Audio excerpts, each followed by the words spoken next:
প্রাক্তন পুলিশ অফিসারের বাড়ির পাশে বৈধ কাগজপত্র থাকা জায়গা বলপূর্বকভাবে দখল করে নেওয়ার অভিযোগ উঠল দক্ষিণ মধুপুর পঞ্চায়েত প্রধান জিতেন্দ্র দেববর্মা, উপপ্রধান কালীপদ রায় এবং তহসিলদার অর্জুন দাসের বিরুদ্ধে।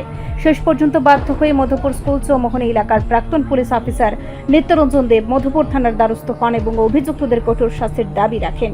ঘটনার বিবরণে জানা যায়, প্রাক্তন পুলিশ অফিসার নিত্যরঞ্জন দেবের বাড়ির পাশে তার 1.5 ঘন্টা জায়গা রয়েছে। 100 বছর পুরনো সেই বাড়িটি কিন্তু আচমকা বাড়ির পাশে 1.5 ঘন্টা জায়গা বলপূর্বক দখল করতে চলে আসে দক্ষিণ মধুপুর পঞ্চায়েত প্রধান জিতেন্দ্র দেববর্মা, উপপ্রধান কালীপদ রায় এবং তহসিলদার অর্জুন দাস।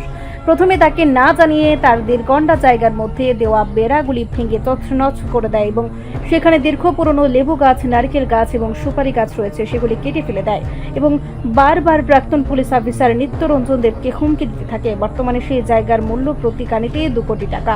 সেই লোভ সামলাতে না পেরে তার জায়গাটি দখল করতে চলে আসে বলে অভিযোগ। নিত্যরঞ্জন বাবুর হাতে বৈধ কাগজপত্র থাকা সত্ত্বেও এই দখলদারি, তাই অবশেষে প্রশাসনের দ্বারস্থ হয়ে সুবিচারের দাবি জানান। কালকে তহসিলদার অর্জুন দাস, প্রধান জিতেন্দ্র দেববর্মা, উপপ্রধান কালীপদ রায় সঙ্গে 14-15 জন লোক আছে। আইসের আমার সীমানায় ভাড়া ভাঙছে, ভাঙ্গা তারা নিজের ইচ্ছা মতো সীমানায় ঘুরি তারা বয়েছে। এখানে আমি জন্মসূত্রে বাসিন্দা, তারা জায়গাটা দখল করতে আসে, জায়গাটা দখল করে তারা বিক্রি করে দিব। উদ্দেশ্য তাদেরই। কতটুকু জায়গা এটা? আমার টোটাল 84 জায়গা আছে না, 2 ঘন্টা। তারা দখলে কতটুকু নিতে চেষ্টা করছে? প্রায় 1.5 ঘন্টা। কারণটা কি? তারা জায়গাটা দখল করে বিক্রি করবো। আপনি কি কিছু বলছেন তারা বাধা দিচ্ছে, তারা কিছু না, তারা জায়গা দখল করে নেবো জোর করে। বুঝতে পারলে আমি বাধা দিতাম, তো আমি তাদের সঙ্গে তার মারপিট করতে পারবো না। তারা 14-15 জন লোক আছিল, তহসিলদার, প্রধান, উপপ্রধান সঙ্গে আর কিছু লোক। আপনার কি বেড়াটা ছিল এটার মধ্যে? টিনের বেড়া আসলো, টিনের বেড়া তারা খুলে পালাইছে। লেবু গাছ আছে, লেবু গাছগুলি তারা কাটতে চালিয়েছে। সুপারি গাছ আছে, এটি তারা কাটতে পালাইছে এখান থেকে। এখন আপনার কি ধারণা, কি বক্তব্য থাকবে আপনার? আমি সুস্থ বিচারের দিকে যাবো, আইনের আশ্রয় যাবো। কতটুকু দাম হতে পারে জায়গাটার? এবারে এসে তো প্রায় ধরলা 2 কোটি টাকা কানি এখনের বাজারে।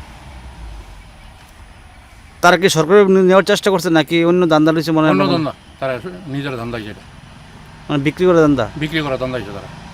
এর মধ্যে মেন কে ছিল এটার মধ্যে? মেন তহসিলদার, প্রধান, উপপ্রধান। এখন কি তাদের পঞ্চায়েতে এখন কি তাদের কি বিরুদ্ধে মামলা করবেন? আশা করি আইনের দিকে যাবো। কোন জায়গায়? কোন জায়গা এটা? এটা হলো দক্ষিণ মধুপুর স্কুল চৌমোহনী। আপনার নাম? আমার নাম নিত্যরঞ্জন দেব। আপনার সম্পূর্ণ বৌদ্ধ কাগজপত্র রয়েছে তো?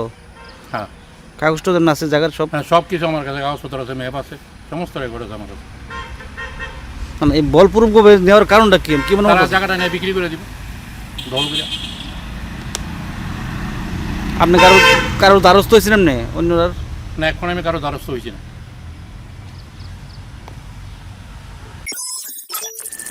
রিপোর্ট সংবাদ প্রতীক্ষা।